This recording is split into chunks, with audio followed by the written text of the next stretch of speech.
Master, concluding his article on Master's support, states, "My heart is offered as a playground for you all. Never mind whether one uses it as a recreation ground for his amusement or as a dreary waste for him to wander madly in.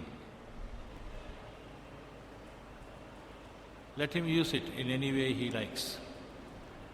It is free for everyone to settle in." Watch the word settle. A place where one might see his own reflection, while another sees that of the beloved.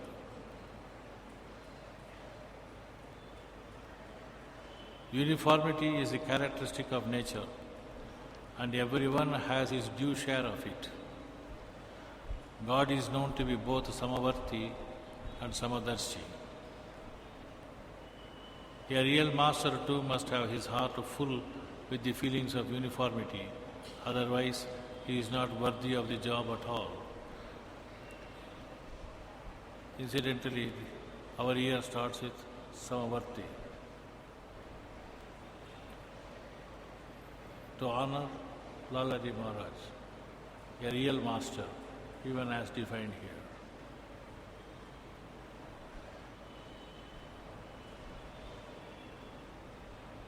Such a master is what we have in revered Sriramchandraji Maharaj of Shahjahanpur, India. The goal of life is a master who can be viewed personally as a mystic or impersonally as a yogi does.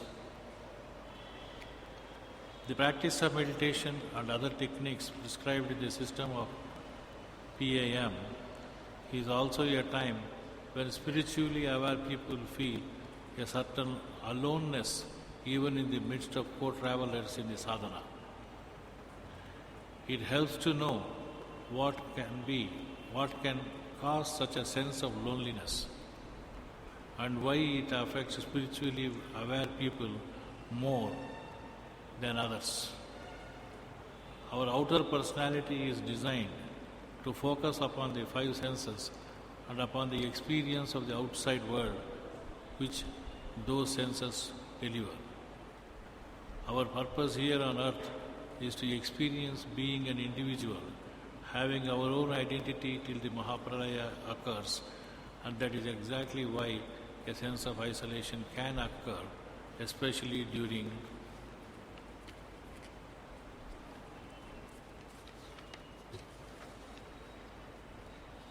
times of contemplation and meditation. Because we are all connected within, we need to have a moment to go beyond the separated appearance of a room full of individuals and recall the inner condition that we share with the people all around us. Recalling that inner connection is not hard. At night, in the deepest level of sleep, we reconnect with our soul family and thrill at the union we all share. Soul families consist of people who resonate to the same tone of consciousness as each other. Each person has a signature tone of consciousness which represents who they are, we may choose to call that our identity. For those who want to have any more explanation, it is something personal, you have got to come and discuss with me. The satsangs and periods of contemplation are a good time to remember that no matter how different people appear to each other through their surface personalities, deep down we are all one. We should endeavor to feel the connection, feel the love that binds all of us in this universe together, and remember that in the ultimate reality, we individually and collectively are all infinite beings. Master, explaining the present day's woes of mankind, says that world peace is the crying need of the day, and those at the top are trying hard to bring it about. But the means adopted for the purpose do not so far seem to promise full results. The efforts for the establishment of world peace do not seem to be very effective, only for the reason that they are merely external, touching only the fringes of the problem. As a matter of fact, world peace can never be possible unless we take into account the inner state of the individual mind. World peace is directly related to the individual peace, for which the individual mind is to be brought up to the required level. If the individual mind is brought to a state of rest and peace, everything in the world will then appear in the same color. It is therefore essential to find out means for developing within every individual a state of peace and contentment. Thus, all that we have to do for the attainment of world peace is to mold the mental tendencies of the people individually.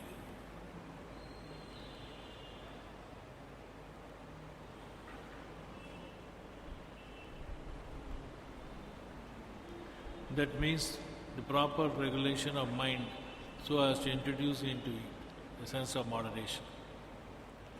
From the above quote we see that Master asserts the need for samatva or balance as a solution to the root problem. Master asserts that since proper regulation of mind is essential for the attainment of inner peace, it is necessary from the very first step to look to the proper molding of tendencies of the mind, which usually remain disturbed by the effect of sense craving in man. This, in fact, must be the basic object of every sadhana undertaken for the purpose. The real solution of the problem, therefore, lies not in confronting the mind by suppression, restraint or mortification, but in its gradual molding, which will relieve it of its misdirected trends. Master clarifies that sadhana has two aspects, one the abhyas and the other the master's help. Abhyas is meant only for the creating inner conditions which will be helpful to the abhyasi in attracting the flow of the divine grace, and this involves one's self-effort. But self-effort is not sufficient. It must be supplemented with the master's support. As a matter of fact, what we really stand in need of for our ultimate purpose is only divine grace. But owing to one's inner complexities, it is always bound the capacity of a sadhaka to have it by himself.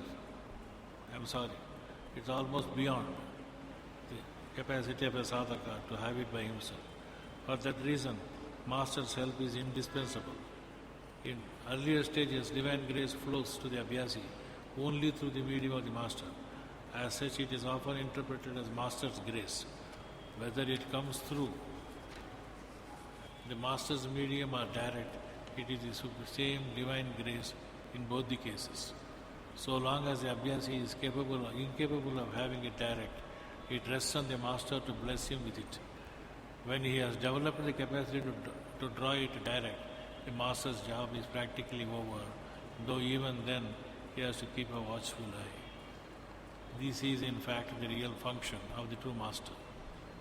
Now, the master's support being an essential feature of sadhana, it becomes incumbent upon the abhyasi to seek a worthy guide to lead him on, help him by his power transmitted through the yogic process of Pranahuti.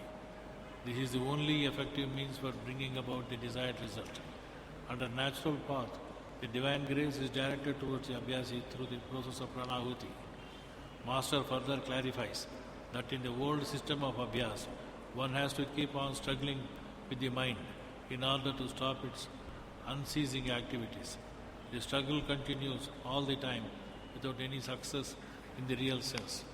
Thus, practically, there is no meditation at all, and all the time is lost in mere struggling and suppressing mental modifications.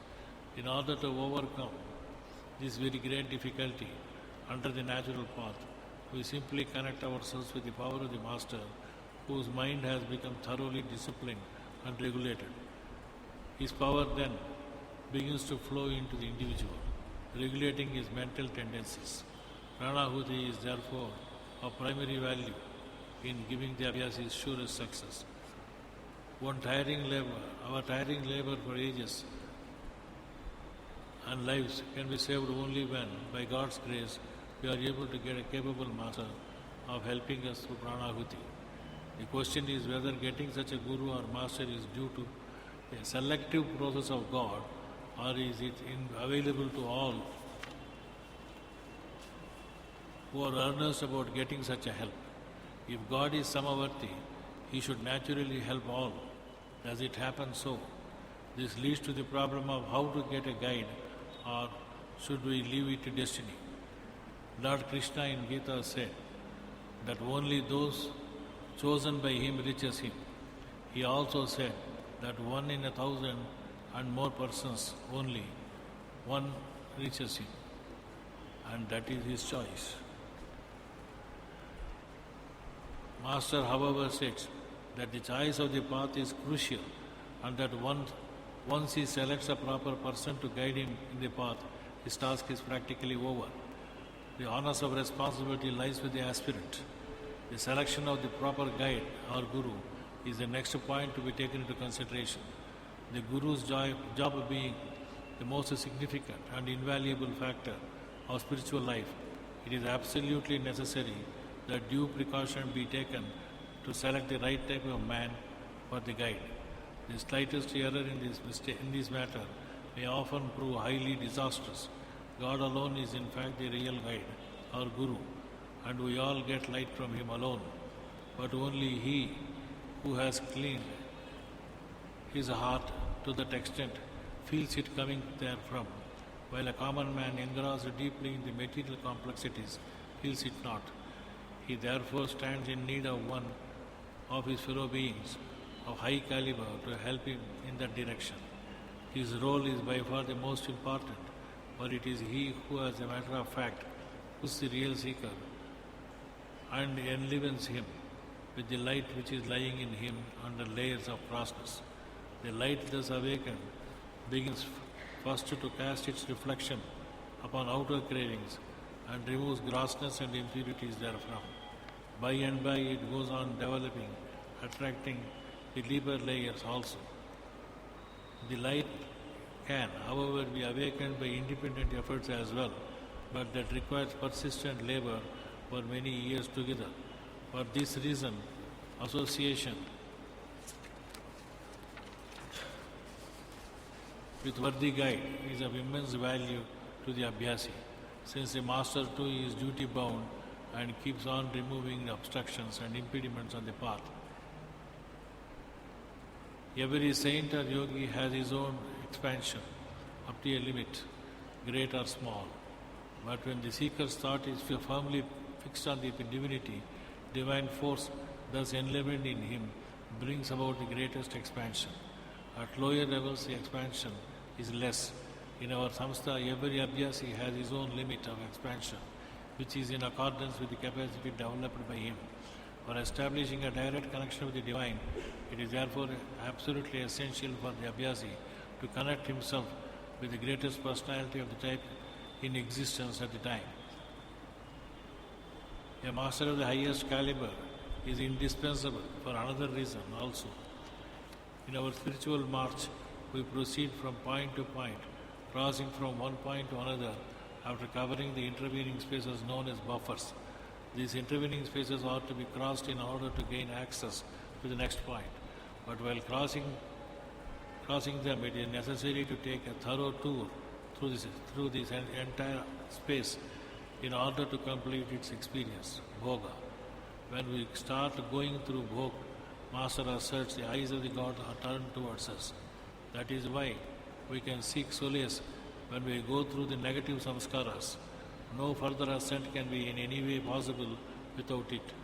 Now if one tries to attempt it by mere self-effort, he gets hopelessly involved in its intricacies and remains held up indefinitely within it. There may, however, be exceptions, but they are very, very rare, and that only when one is specially gifted with an extraordinary caliber and is favored by the divine grace. Now the power that can take us safely along through all these intricacies can definitely be one who has established an irrevocable connection with the divine source. Is it not thus necessary to have him for the purpose? Yes, whether you call him your master or a servant, he is after all your teacher and guide, or in the popular sense, a guru, and no matter in whatever capacity you may take him. There is a long quotation from Babuji's article. The buffers or intervening spaces between the points are innumerable. They are all passed through during the course of our journey.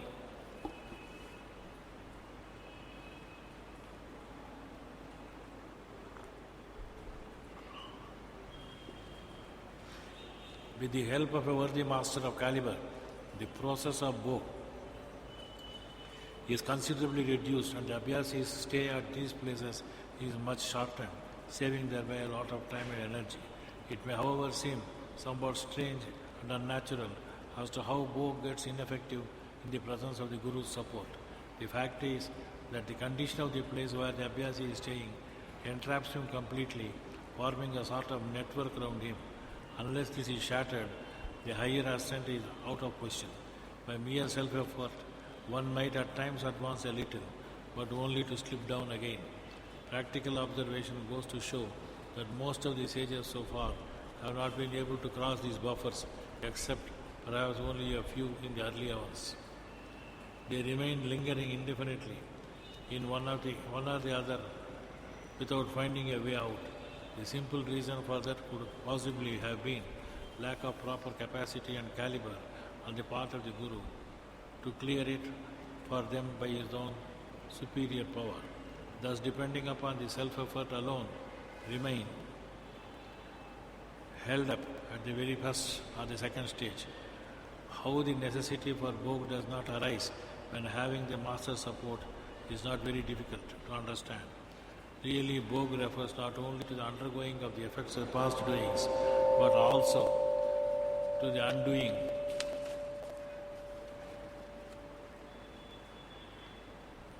of the effect of the network one has got entangled in. Only when that is torn off is the abhyasi able to go up to the next point, and that is possible only with the help of the master. The purpose for which I have taken up this point is to clear the wrong impression held by certain people that it is possible for one to conduct one's spiritual training by oneself. That may be possible only to a certain limited extent, and that too when one is gifted with special capacities. Beyond that, it is quite impossible and impracticable. The only solution can therefore be to seek the help of one of the fellow beings who is really capable. The selection of a worthy Guru is no doubt a very difficult job.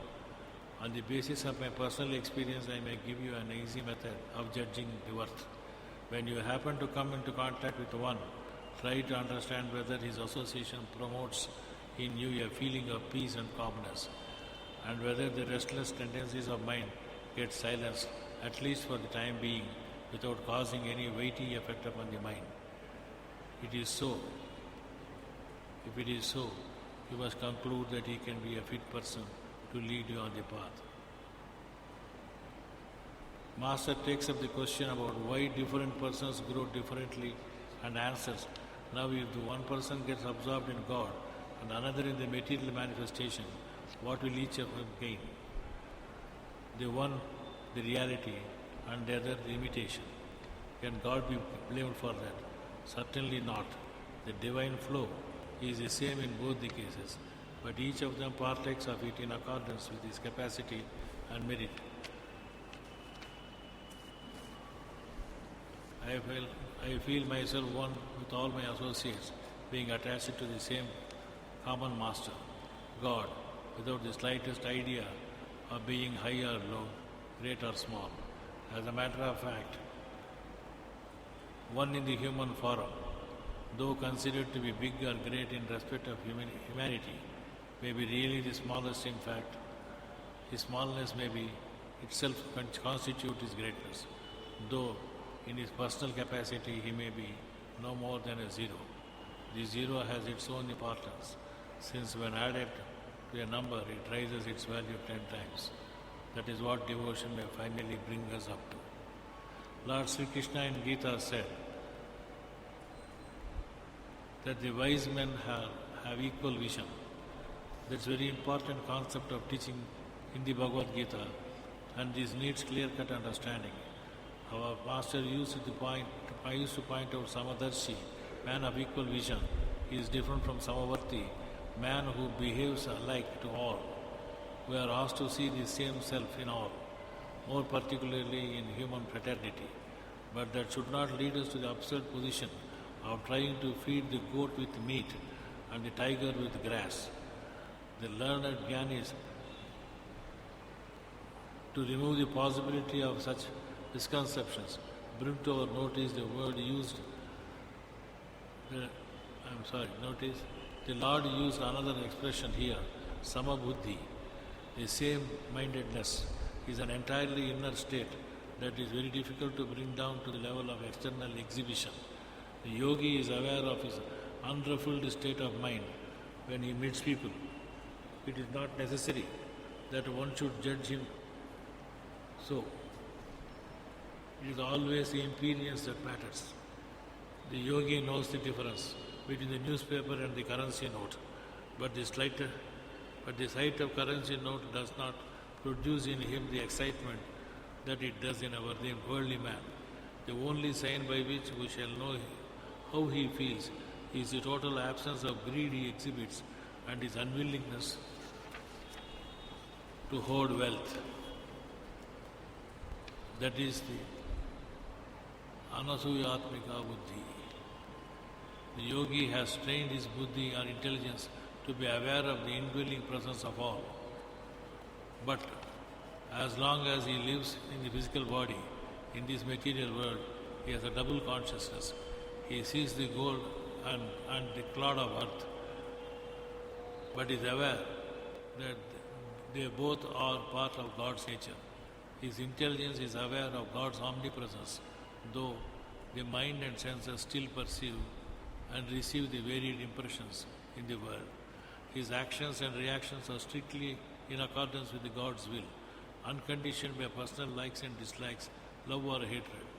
He is naturally not attached to anything, neither rejecting it nor clinging to it. He enjoys it while it is there. He knows that everything is pervaded by God and His will be done. His individual me always knows itself as a part of the great He. It is said that Samartha Ramadas entered a garden of sugar cane along with his disciples. One of his disciples ate a sugar cane without asking the owner. The owner came and gave a good slap on Ramdas' cheeks. The cheeks were swollen. Ramdas did not speak a word. He left the garden quietly. He knew this was God's will. Shivaji asked Ramdas, Guru Maharaj, what is this? I see much swelling on the face. Kindly tell me the cause. Ramdas refused to tell. Shivaji began to insist several times. Ramdas narrated the story to him and asked Shivaji to give some land free to the owner of the sugarcane garden and not to punish him in any way. Shivaji obeyed the commands of Ramdas.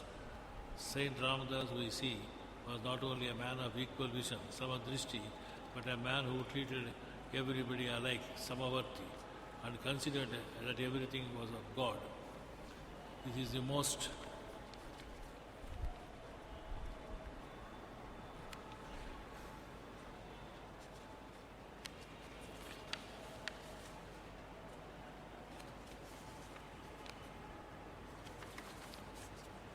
exalted state that every abhyasi in PAM can conceive and achieve through Master's blessings. For sincere and conscientious seekers, God, Master, is always Samavarti and Samadarshi. Pranam.